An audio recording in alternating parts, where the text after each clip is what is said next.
Hello everybody, my name is Fofox and welcome to another episode where we discuss the patch notes for League of Legends.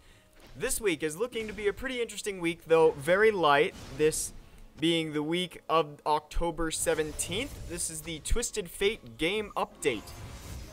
This game update is relatively small, well, with the exception of Twisted Fate, who's having a visual upgrade done to him. So it's TF players have been calling this for a long time, especially with those big feet. Nobody ever liked his feet, and he's finally getting it.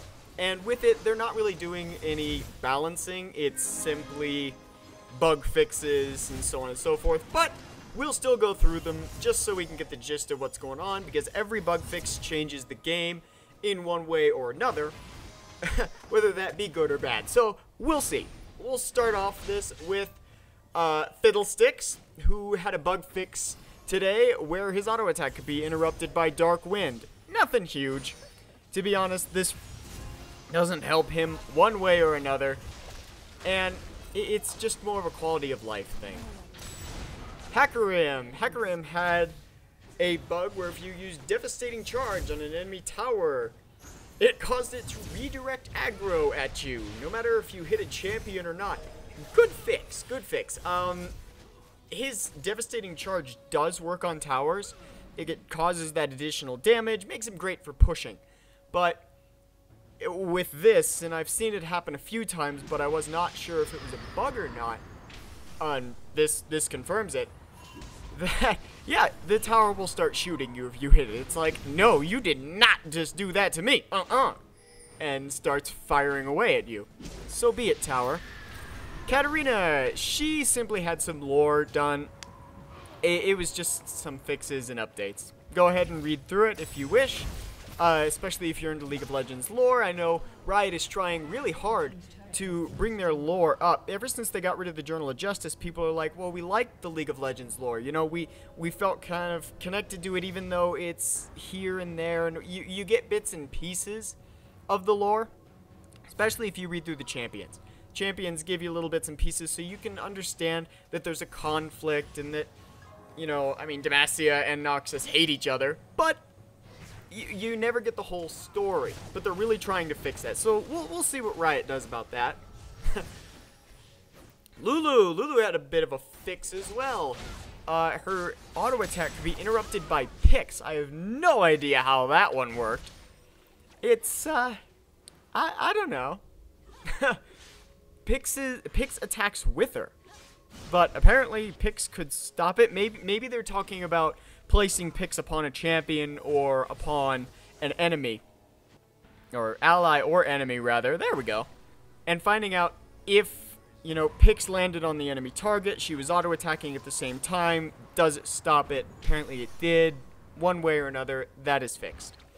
Malzahar, bug fix to his Voidlings. They could get stuck in walls if you cast your abilities on impassable terrain. So say you, for some reason, are on your 4th cast or whatever it happens to be with Malzahar, and you summon a Voidling, but you accidentally click it and you summon a Voidling in a wall. You know, you put down Null Zone and it happens to be in impassable terrain. Well, there's your Voidling. He's right there, kind of stuck, kind of happy in the impassable terrain, but it's okay. They fixed that now, so now they don't get stuck in there. Unfortunately, you can't punish them, but whatever. Rengar's bug fix. Rengar could double jump. I have seen this one. You know, it happened a lot. So far as I know, it happened the same way that the old Lee Sin bug used to work with his Shockwave, where you could actually cast it twice in succession really quickly, and it would go boom boom, and you hit it twice without activating the second piece of it. So the slow. And I believe it works the same way with Rengar. It's taking advantage of lag between the server and you. So, I don't know quite how that one worked. I know it did work, and I'm very glad that Riot took care of that one. Rise, bug fix, auto attack, could be interrupted by Spell Flux. That's pretty simple. If you cast Spell Flux while you're auto attacking, Spell Flux took precedence. Now it doesn't, and you will continue to auto attack no matter if you cast Spell Flux during it or not. Syndra had the most extensive bug fixes, so we'll be going over these. But as little as I know about her, she's a very new champion. She's, I don't know, people say she's underpowered, but I think she's just not known how to play. Syndra is one of those champions who's a really, really high skill cap. Like, she's almost Orianna style, especially when Ori was new and no one knew how to handle the ball or something that wasn't attached to the champion. She moves the balls around all over the place. You can kick them out and stun people, but that depends upon the angle that you're doing it at. The skill cap is insanely high, but apparently it wasn't rewarding enough to be able to play her, so people have kind of frowned upon her.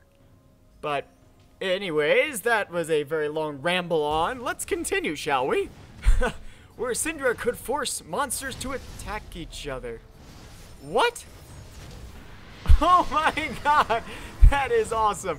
So, you could be like, no, I do not want this cannon minion to attack that minion. I want this cannon minion to go attack over there.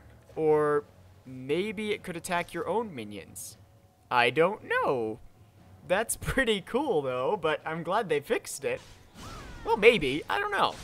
You know, I mean, is the concept, is it so bad that she could replace a champion, yes, place a minion over onto the other side of the minions, say, so that it would attack a different one, so she could attack it easier, so she could last hit? I don't know, maybe if you have a cannon minion that's gonna do the last chip away on something that you want, and you pull him to the back so he can't do it. I mean, does that count? Or is it that they were attacking their own minions? I don't know. I haven't seen that one. So, glad they fixed it. Kind of funny. Wish I'd have seen it. Tooltip, error for force of will. That one's pretty straightforward. Fixed a bug where stunning an opponent on Dominion could cause a graphic error with the scoreboard. Yeah, I'm glad that one was fixed. I didn't see it, but yeah, that'd be a problem. All of a sudden the scoreboard goes all wonky because you stunned someone. Dang, breaking the game. But that's all for the champions. That's all. It's not many. You know, it's bug fixes and it's individual things. So far, the only one that was too terribly influential was Syndra. Was a little bit influential because graphical errors are never good. And Rengar not being able to double jump really helps. I mean, the guy is still very, very potent, so we'll see what they do with him. But that'll help, most certainly. In the general section, though, attack speed buffs and debuffs will now immediately take effect instead of having to wait for the next auto attack. This is going to help out AD carries and people who make use of attack speed steroids insanely well. I mean, it is going to be massive. Now, granted, you know, that people might come out and say, and I was reading on the post today, you know, hey, this might be an indirect buff to Ezreal, and as we all know, Ezreal is a wee bit on the strong side at the moment. But Morello came back and said, but it's better for, you know, Tristana and the like, and I agree. You know, if you've ever played Tristana, and you go and you activate your attack speed, you're like, yes, machine gun time, you have 90% attack speed, and you have to wait for the next auto attack to go off for it to take effect. Now you don't have to do that. I'm assuming that it takes the time period that you've waited between auto attacks and increases that immediately and reduces the duration. So, say you have a 1.0 auto attack and you hit your attack speed at 30%, you know, you're going to have a 1.3, but it won't be after your next auto attack, it'll be immediate. So it'll be good. It's a good buff to those people. Draven is very happy for that one because his attack speed only lasts for 3 seconds, so it's very, very short. Refreshable as it is, it's very short. So, we'll see. We'll see how that turns out. It feels good so far. I played one game with Tristana. Really felt that it helped her a lot. Though, to be honest, we all know that Tristana's problem is not in the power department, but in the mobility department. Her jump is still extraordinarily clunky, but there was a post, I believe it was by Soul Crushed, but a few days ago, stating that they are excited about something on Tristana.